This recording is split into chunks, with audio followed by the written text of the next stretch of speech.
eBay sellers. You have landed on episode 158 of eBay the Right Way. Today's date is March 27th, 2024, and my guest is Bill in California. And Bill was on the podcast almost a year ago, and he had first started eBay, and he's back to update us on his journey and share some great experiences and advice. The only announcement this week is that my first Homestead Happenings video is up on YouTube. If you want to see what's going on with our farmhouse remodel, gourmet mushroom business, livestock, backyard chickens, and blending eBay with rural living.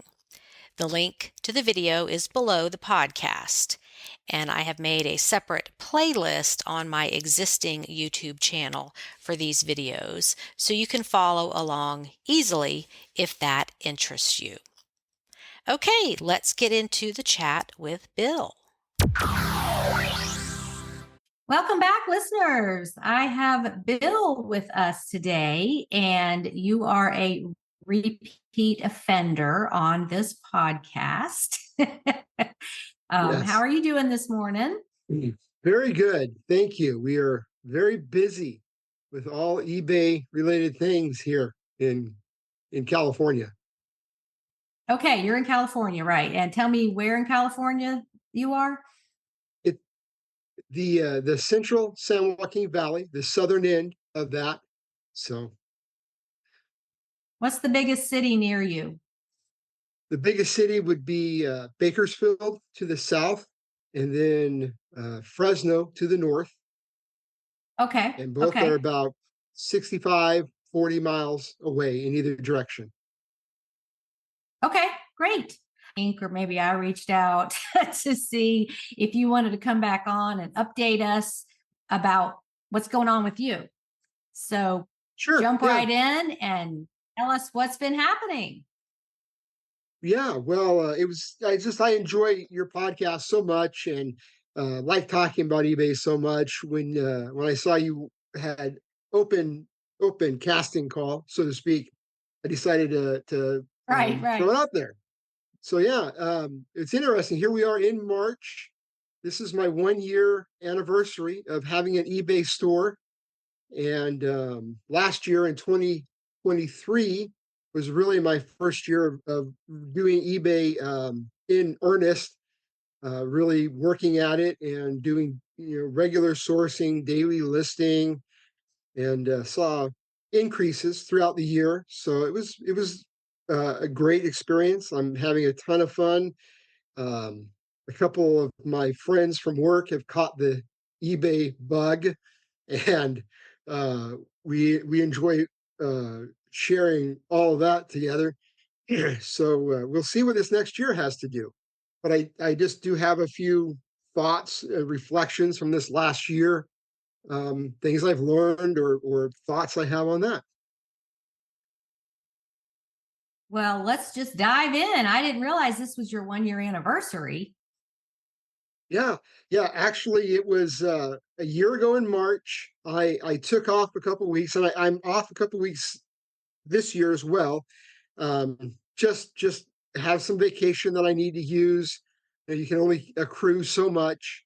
So I took off last year in March, and I did not have a store. I was under 250 on my listings, and I think I had heard from one of the YouTubers that he does a thing every month where he delists his entire store, and then he redoes it. So he ends and then sells similar.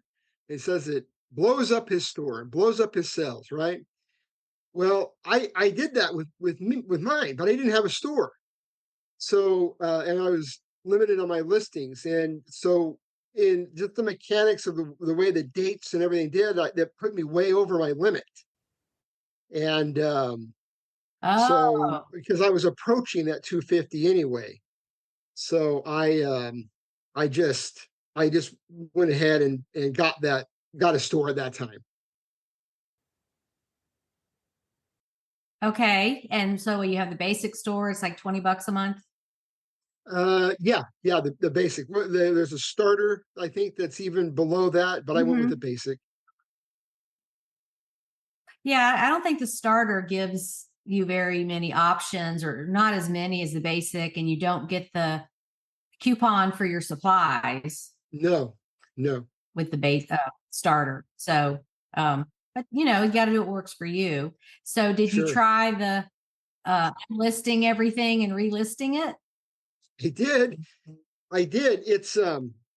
It does create a lot of traffic on your site. I had a lot of watchers on my items. I had a lot of views. I think it just really blows the algorithm up. It doesn't know what to do with it. But I didn't see it result in a lot of sales necessarily. But it might have been my stuff. Who knows? Uh, but you know, you, if you have enough room in your store, you can try it and see what happens. You just, but you know, take that with a grain of salt. I haven't done it since. So there you go. um, well, and I wonder, well, first of all, how many items did you have that you ended and then restarted around Um, you about? know, I don't remember exactly, but I know that it was enough that whenever I did the like the edit, like the bulk edit.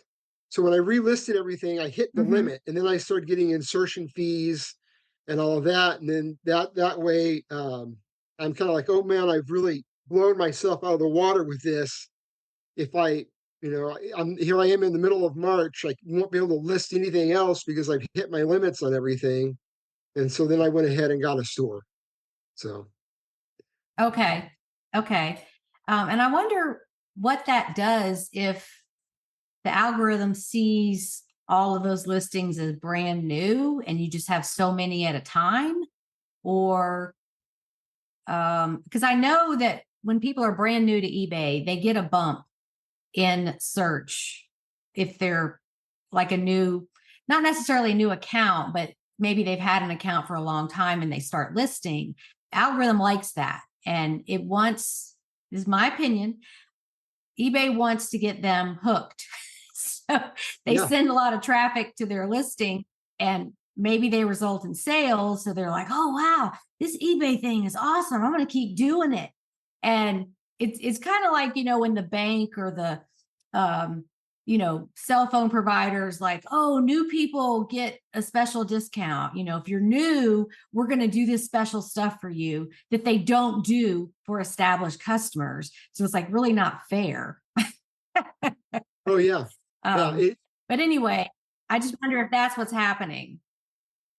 Yeah, I don't know. I don't know if they just see a lot of new listings, or if every time, I think maybe when you do your own new listings, that might, show, new items listed in the regular feed of eBay's items. So it could just be it's such a mass net that's cast that it catches some. But um, yeah, it's a strategy.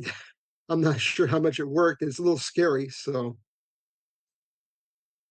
Well, that is something to throw out to the listeners, like, because I talk about on my sales update videos, ending listings and restarting them. And I don't necessarily do it every day, but it is in my weekly workflow to touch that and end stuff and start it over. And I do see those items sell um, within a pretty short time. So I know that strategy does work, but there's no way to prove, like, would that have sold anyway if I didn't do anything to it? There's no way to prove that. yeah, I mean to do that with some of my older ones. Or maybe take new pictures, because I think my picture taking skills have improved, as well as my backdrops, from what I was doing initially. So I thought, well, I could, use to edit some of these.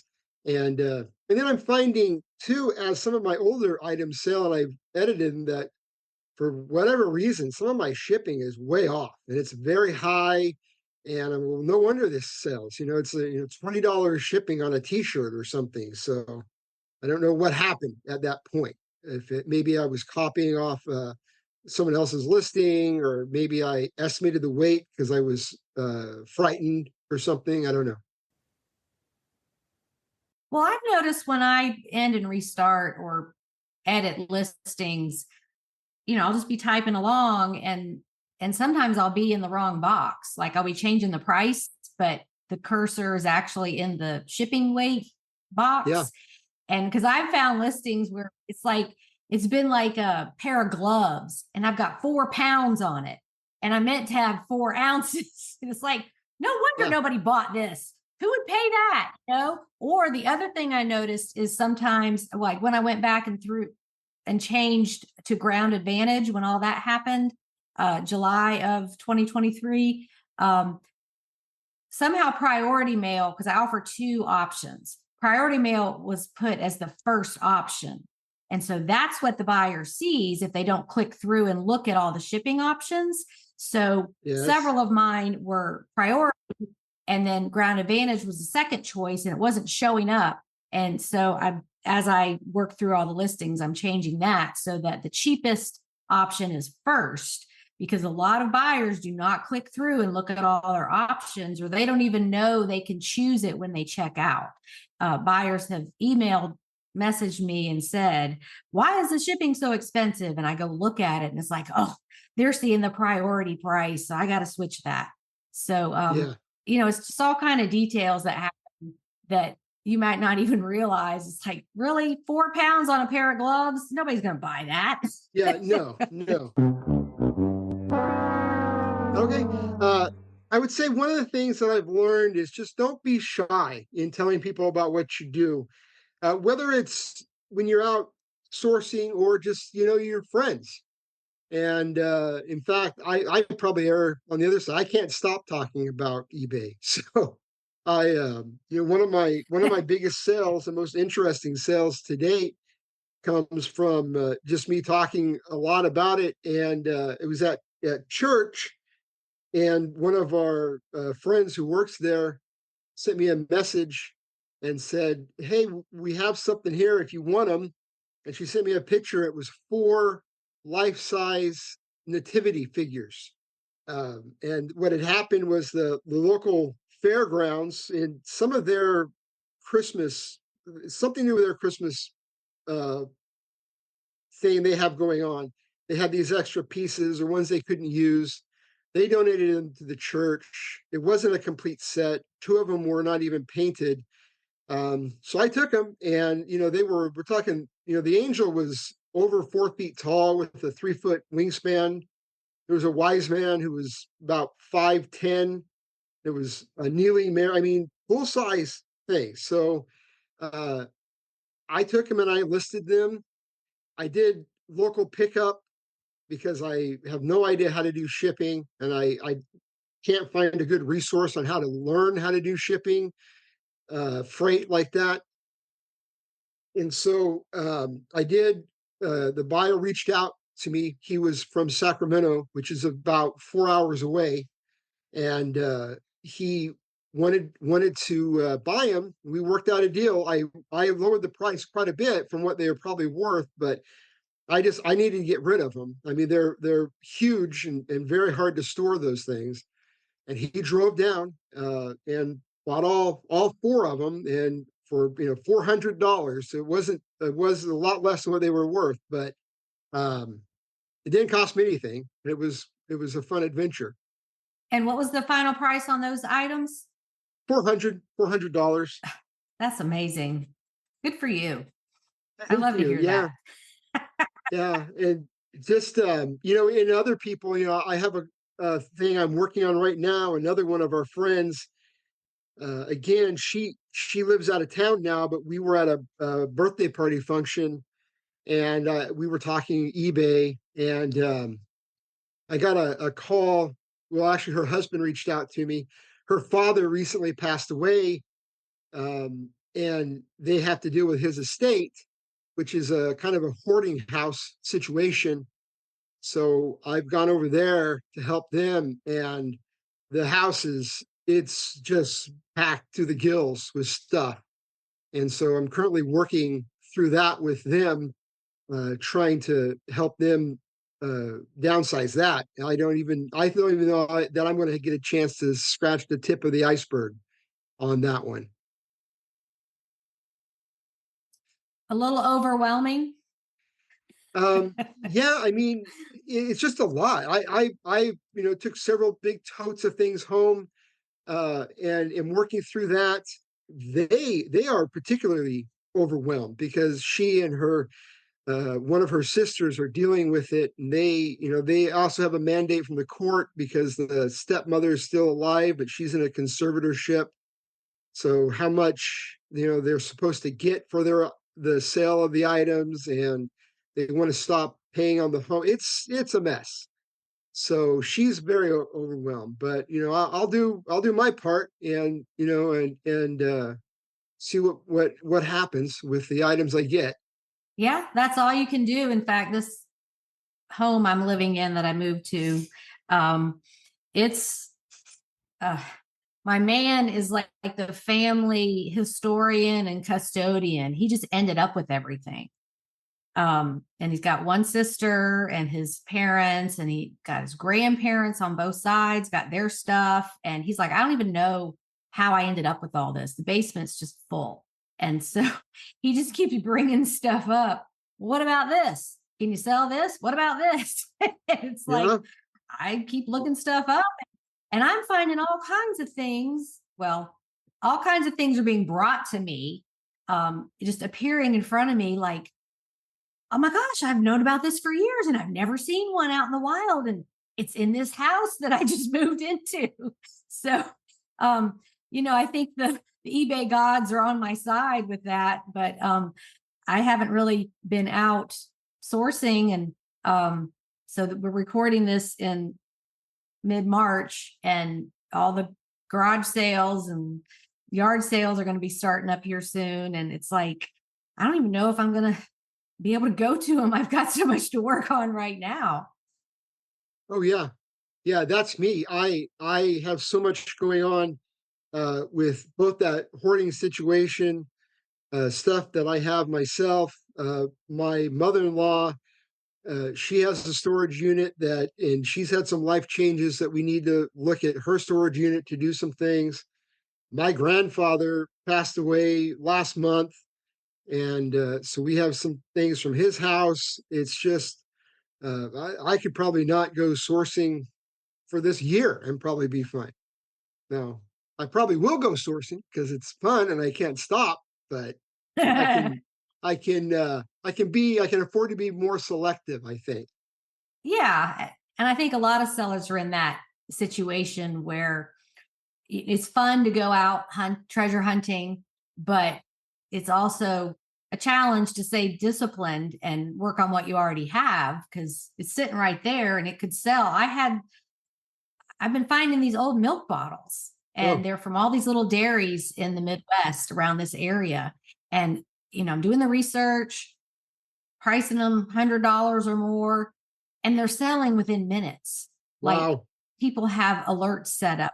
Yeah. And it's like, that's something I never saw out in the wild. And anything's collectible, and a lot of these dairies don't exist anymore, or they were a family dairy, and it's the family that's buying them because they're like, oh, thank you so much for offering this. This was my grandpa's dairy. And I sold one a couple of days ago to somebody that lives 2 miles down the road. I mean, you pass his house on the way to the post office. So I was like, hey, I can just drop this off at your house. And he was totally fine with it. And that was the first time in my 21-year history on eBay that I ever sold something to someone that close to me. And one sold for $100, and it was chipped, and it was not in really great condition. It just had someone's name on it. And so that's what makes it valuable. But that's that motivated me. I got to keep listing this stuff, because what's going to happen next? Sure. Sure. Yes. It's amazing the things that sell. And it's always, people ask me, what are you looking for? And I say, well, I know it when I see it, but chances are you probably don't think it's worth anything. Mhm. The other lesson that I've learned is wake up early. And I say that wake up early because more than once it has paid off for me. There was um, I don't know if it's because I'm getting older or what, but my sleep pattern seems to be really off, and I'll oftentimes wake up at 3 o'clock in the morning and can't go back to sleep.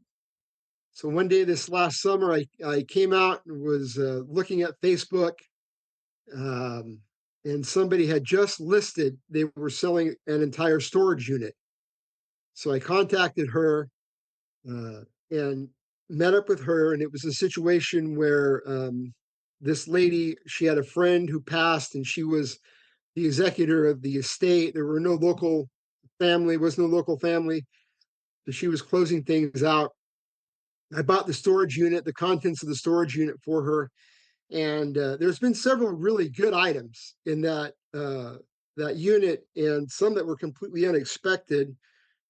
One of the items was when I saw it, it was in the right in the front of the unit. I had no idea what it was. It was a bust of a figure, a hooded or a robed figure with a beard. So usually that is, we think Jesus when we see that, but it was the face and hands was just glossy black, and I don't know why someone would have a black Jesus figure, especially this white lady who owned the unit. And I'm not so in doing my research, I actually found out it was a recast from the 3M Corporation in 1960. They recast an earlier bust of an actor named Ian Aldridge, who was one of the first African American stage actor in the 1800s. And I don't know why 3M did this, other than I think 3M has just experimented with their things to see if what they can make money with or what will happen. So this bust was chalkware, and I did look it up on eBay. There was one that had sold for over $400, and I ran mine. I put mine up for about the same price. Then I did take an offer for $366, and it went to Staten Island, New York, all the way across the country from California. And I bought the That's incredible. These prototype kind of items where there was only one or a few made, those can just be a gold mine. oh, sure, sure. I mean, maybe I should have held out longer. I don't know, but I kind of figured how long can you hang on to this thing? And it was, up on the shelf in our room, staring down at us the whole time. So I always kind of figured I was pushing my luck with it anyway. So I better take it. Right. Yeah, That's there a were great several story. other things I got from that unit that was really good. And another example of waking up early was one Sunday morning. I had woke up early again, was looking on Facebook. There was an ad for a family run estate sale that had not appeared prior to that. I got my daughter up to see if she wanted to go with me. We went to this estate sale. I bought several things, about a whole pile of stuff, and one of them was two um,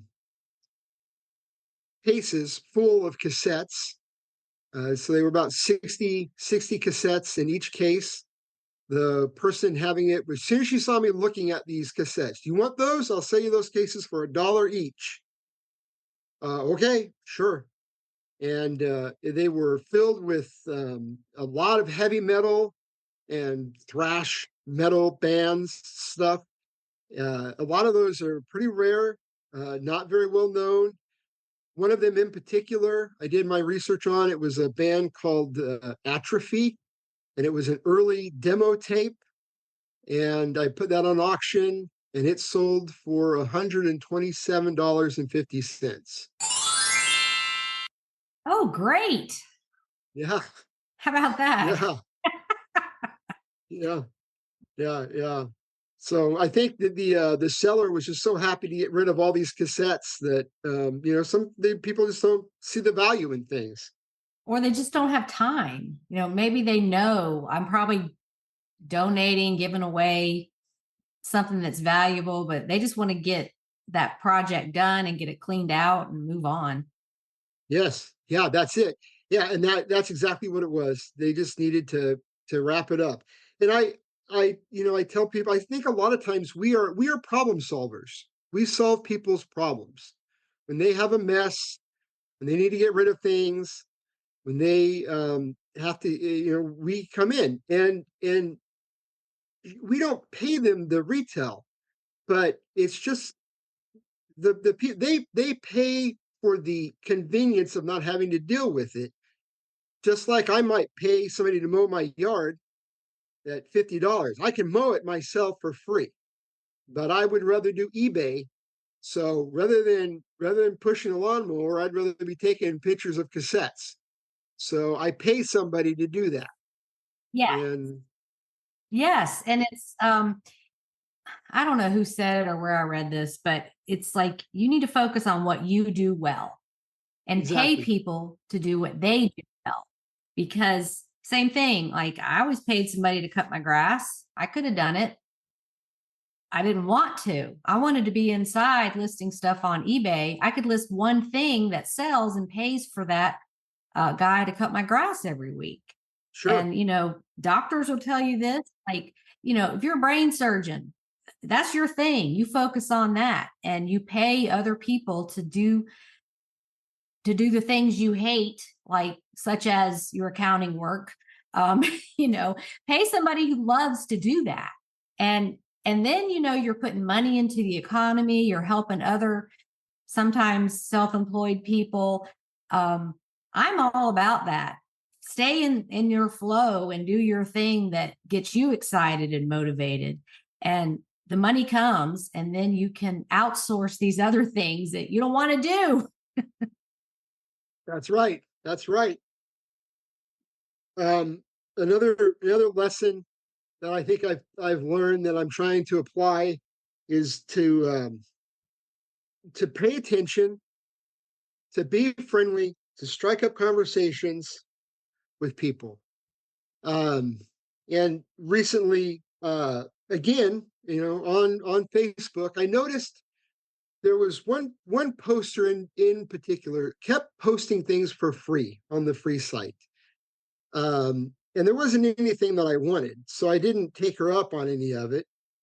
But in my mind, I'm thinking something's going on there. If she's giving away all this stuff, something is going on. So as soon as something came up that looked interesting to me, I sent her a message. There's my opportunity. So I sent her a message, went over to her place to pick up. There was a table, an old folding table, and a CD case, like you put your CDs in there. So I pulled up to her house, and there was a dumpster in the driveway. So, okay, that's a good sign.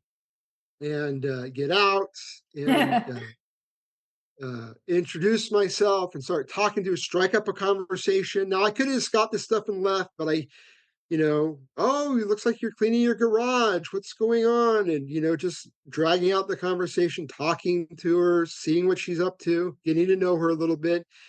Um, again, she was just cleaning her garage. She was cleaning it out. Her husband, about 6 months ago, had passed, and this was just a project that she was working on to get rid of this stuff. I think maybe she's just needing to distract herself from it. But and so when we were talking about eBay. She had some things she wanted to sell herself on eBay. Um, but she didn't know how to do it, and she doesn't know when she's going to get around to it. But she says, if there's anything here you see you might want, let me know. And there was looked like a box of CDs. It turned out it was computer software. I couldn't use that, but she said, I do have some old video game stuff. You want some of that? And I'm barely able to control my excitement at that. Sure. So she brought them out, and Oh, I guess. Yeah, I guess I'll Oh, take a look at those. okay, Maybe. yeah. Um, and when she brought them out, there was two old systems. It was an Atari system and then a ColecoVision system. And so I got them. The Atari system I had not heard of, and it was called an Atari Jaguar. And so I did research on it, and turns out Atari Jaguar is an extremely rare system. It was the first 64-bit system that they created. It was ahead of its time. It failed after about 3 years. They only made, I think, 100,000 of them. And when they're up and working, it may be in the neighborhood of $500. I could not get mine going. So rather than, and again, I was maybe trying to find a friend to help me work on it, and I just said, I'm not going to burn my time. I'm gonna sell it for parts. So I did list it, print it up, listed it, sold it for parts, and it didn't cost me anything. And I took an offer for $200. And Great. yeah, that was great. And along with that game system, there was several games with it. And for that, I think I've sold. I think there was 10 games. One of the games, uh, the sold comps, it hasn't sold yet, but it's over $300. Um, but I have sold one for 100, one for 50, and one for 15. Um, so yeah, and the ColecoVision I haven't gotten around to working on yet. So that's in my to-do pile. So are you testing them like with a TV to see if they work? Or are you just seeing if they turn on? Or how do you do that with the really old consoles and units? The console, I did try to hook that up to the television, and I hooked that up. I could not get that to power on. So because I couldn't get that to power on, I couldn't get any of the games to power on either. I just list them as untested and go from there. And I think that the people, I have got comments. They works great. Thank you. I think that the people who want them are just very excited to get them, and they're excited to pay the price for them. Okay. Yeah, I've seen where people list them as untested. On the one hand, well, if it does work, you could get more for it, but that you have to have a way to test them, like a game to put in there. And if you don't have a game that goes with that system, then how are you going to test it? But it's good to know that people are happy with them. Just list it untested and see where it goes. Yeah, that's right. Um,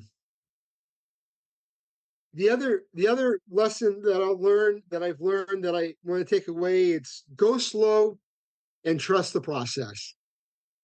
And the go slow one, this one here, I owe this score, particular score, to you and to your interview with George Kelly. Okay. I'm going back listening to a bunch of the old podcasts, and in that podcast, I think he mentioned having a newspaper ad. And so a while back, I took out a newspaper ad. Basically, I think it says, whatever, cash for stuff before you throw it away or donate it. Call me, I'll buy it, and then kind of list a few things. And so I did get a phone call from a guy who was getting rid of some family member who was deceased, some toys and some comic books. And there was several GI Joe items in there. And one of the GI Joe items in there was this green tank with a very long uh, gun in the front. Looking at it on the comps, there's many of them listed on eBay currently, and the solds are around $30. So I listed it for $30 and moved on. I was actually doing it one day after work, just kind of quickly trying to get some things done, and it sold within a few minutes. And so that's always, you always kind of like, well, why did mine sell my regular asking price? There's all this other competition.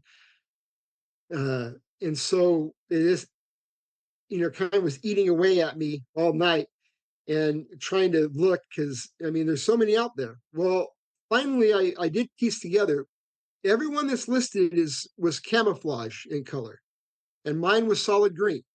So Ah, yeah, and so as I start to search for solid green ones, there are no solid green. Called a slugger tank is what it was called, a slugger cannon.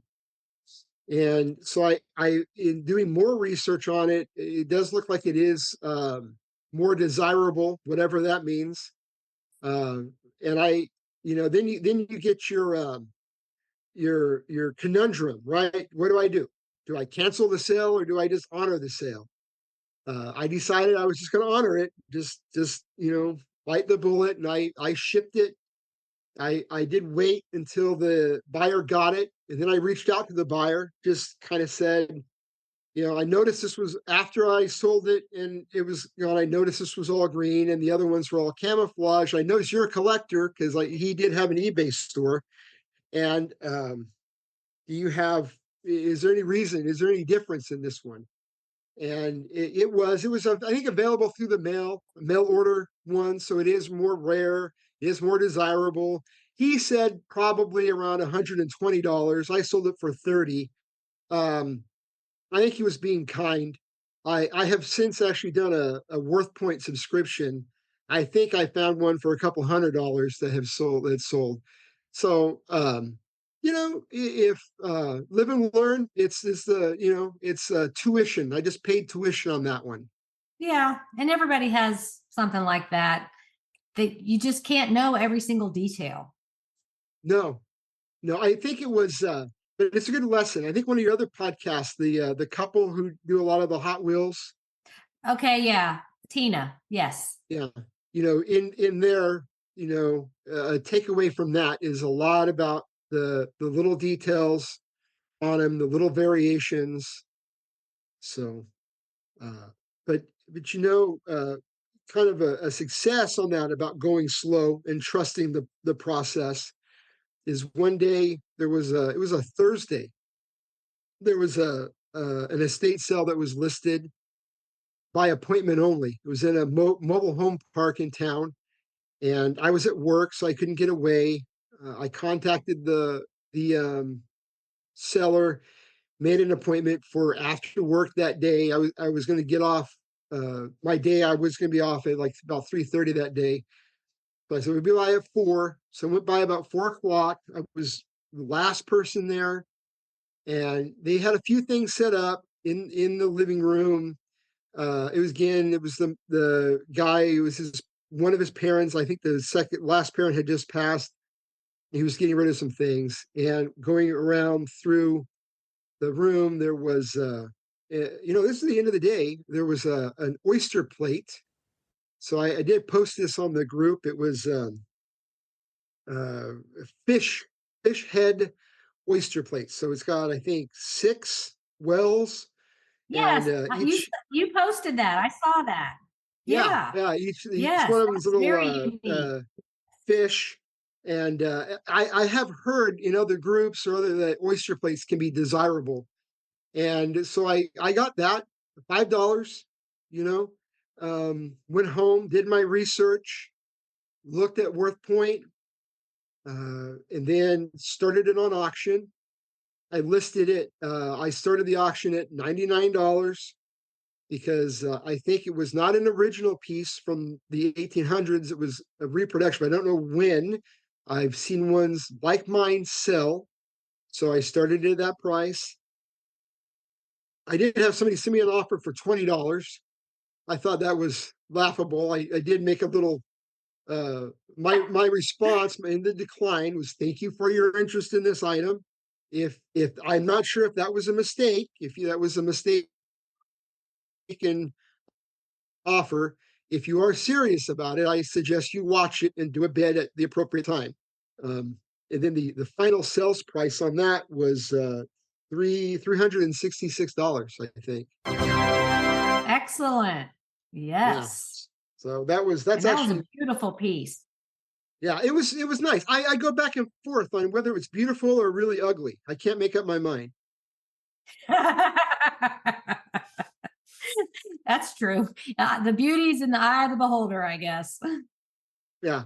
But yeah, it's off. It's and then you have all the stress of packing something like that, and but it made it there, and I haven't heard either way, so I'm happy that we get no news is good news. Exactly. Yeah. You got one more for us? One more sale or One more, whatever you want to say. well, there's a few things that I've been thinking about that I've tried on eBay. Like, I really wish there was a school or some way to learn how to maximize your eBay store. It seems like there's all these great tools that I don't know or I'm having a hard time figuring out. Like, there's a way to link it up with your Facebook, or there's a way to do a newsletter in there. I just recently have started doing featured categories in my eBay store, and Mhm. and then when you go to create and list your items, you can put them in your category in your store. Like, for example, in my eBay store, I currently have two featured categories. One is gift ideas for Mother's Day. One is gift ideas for Father's Day. And so when I list items that might fall in that category, when it says your store categories, I'll put it in there. And and then I have a few other ones. I have one that's called Geektastic. So that's my Star Wars stuff, video game stuff, comics, things like that. And then one that's I think I've named it the Eclectic Soul is what I've named it, and that's just kind of odds and ends stuff. And so my hope there is that maybe somebody just browsing will see those things and will go browse those categories and buy from there. So I've tried that. Um, Another thing that I've tried is I've created coupons, and in particular, recently what I've started doing is I have a coupon that if somebody gives me a positive feedback, I send them one of these coupons for it's 15% off, but it's just, thank you for your purchase and the positive and the great feedback. Here's a coupon for next time.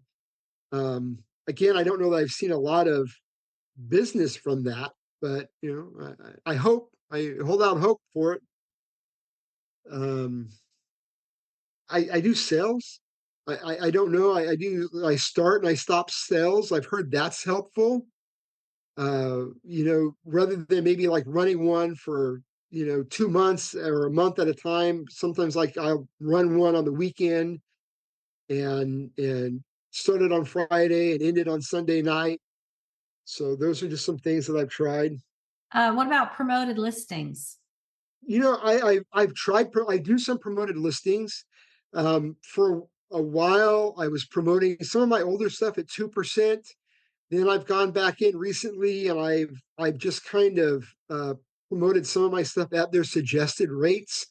Like, for example, I have some older hats, some trucker hats, and there's pretty stiff competition with those. So I've put those at their suggested rates.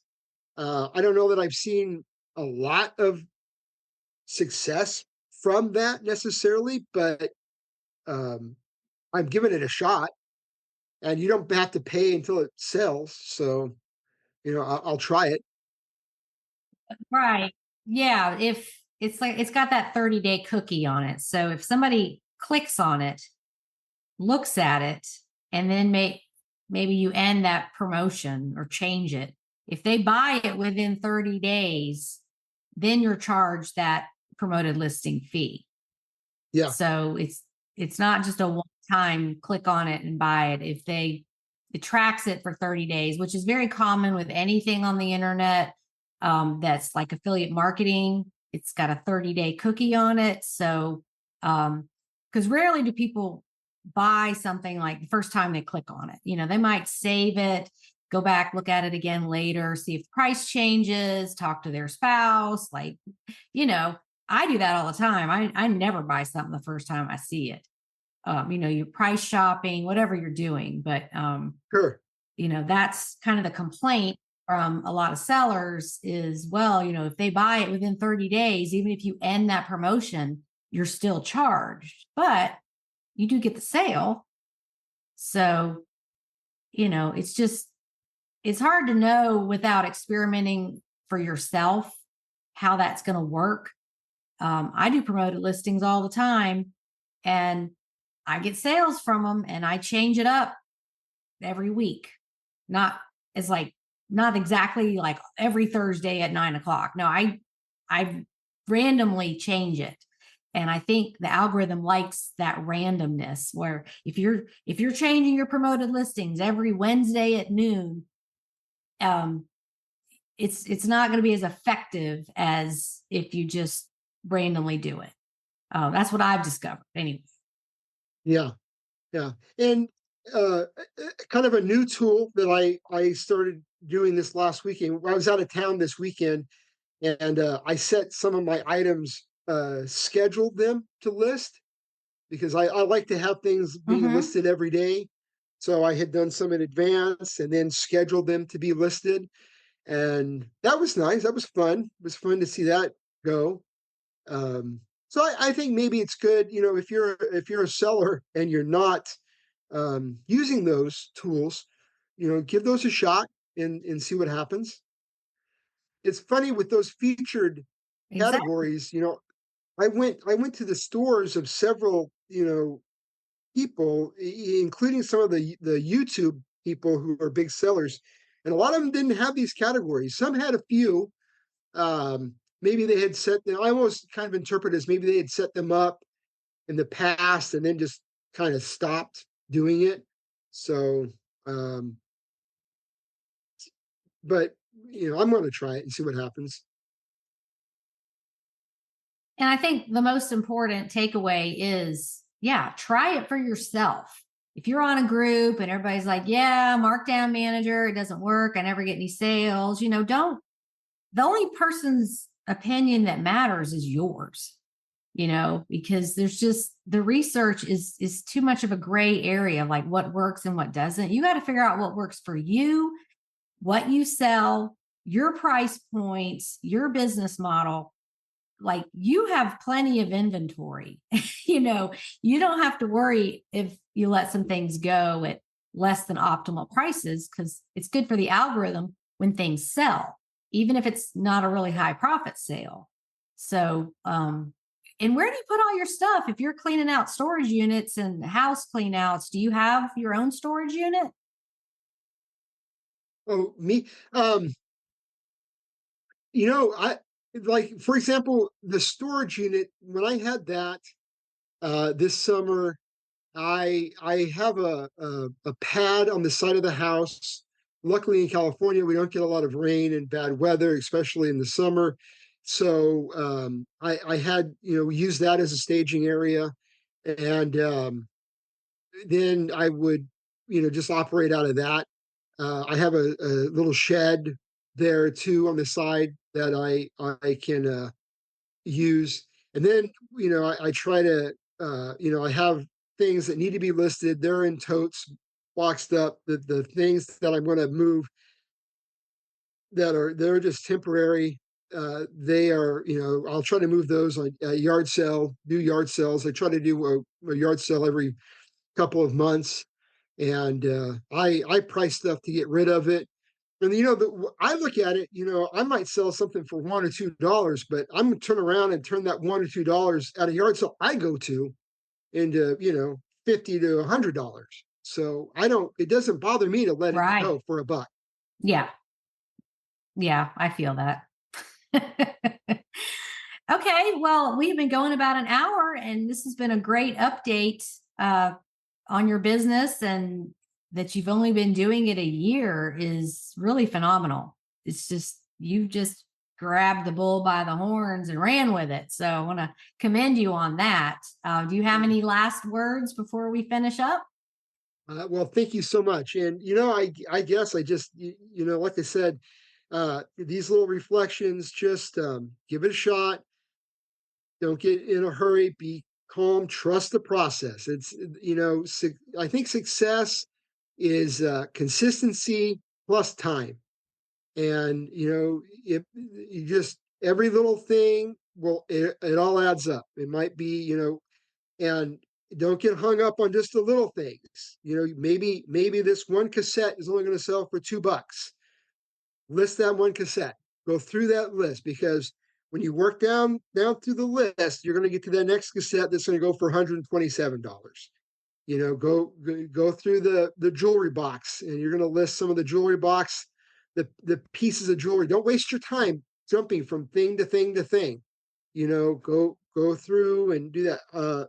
The other thing is sometimes just recognize, maybe it's you have two, you need to get rid of it in a bigger bite. There's been a couple items that I had that like a big lot of cameras. I had bought a lot of antique cameras. I think I had 15 of them. And it was just too much to worry about every one. They were cluttering everything up. So I put them all together and did an auction on all of them. And I sold the whole thing for $156.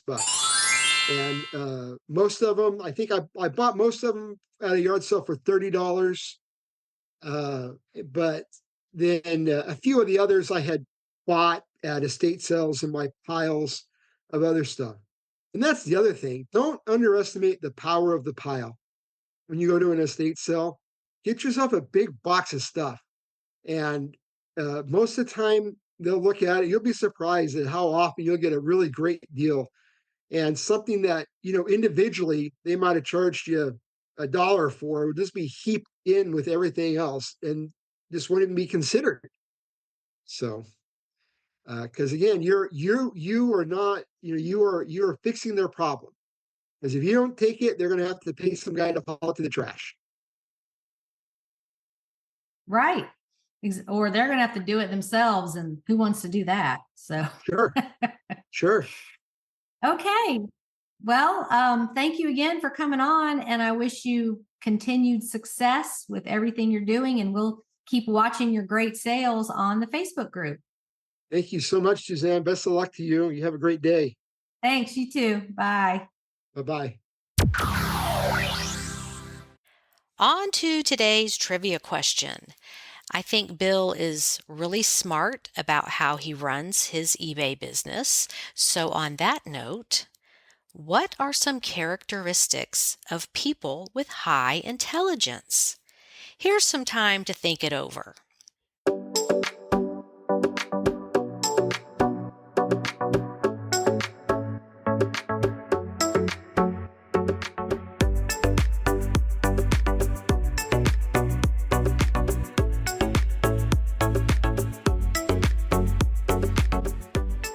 Okay, there was a lot of information about this topic, but this is coming from inc.com, the business magazine, and the article is called 8 Personality Traits of Highly Intelligent People Backed by Science. The scientific reasoning behind some of the personality traits that smart people share. And smart meaning high IQ. So we're going to run through these. Number 1, they're highly adaptable. Intelligent people are flexible and able to thrive in different settings. Number 2, they understand how much they don't know. And I love this one. The smartest folks are able to admit when they aren't familiar with a particular concept. You never want to be the smartest person in the room because you can always learn more from other people. Number 3, they have insatiable curiosity. Albert Einstein reportedly said, "I have no special talents. I am only passionately curious." So kind of be like a 3-year-old. What? Why? Why is it like that? How did it get that way? That is a sign of high intelligence. Okay, number 4, they're open-minded. Smart people don't close themselves off to new ideas or opportunities. Number 5, they like their own company. Highly intelligent people tend to be very individualistic and often prefer spending time alone than with spending time with other people, doing social events, that type of thing. Number 6, they have high self-control. Smart people are able to overcome impulsiveness by planning, clarifying goals, exploring alternative strategies, and considering consequences before they begin. Number 7, they're really funny.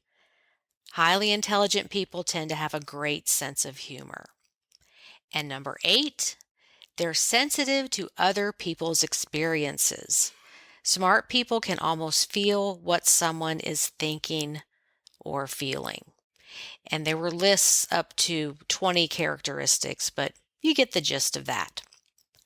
Okay, next week is a special 3rd anniversary podcast with snippets from several other resellers. Yes, the very first episode of this podcast was on March 24th, 2021. 3 straight years, never missing a week with a new episode. The 3rd anniversary episode will be a format like the estate sale and jewelry podcasts, just changing things up and making it fun. I think you will really enjoy it. Thank you again for listening to this podcast, and I hope you have a stellar week on eBay. Bye, everybody.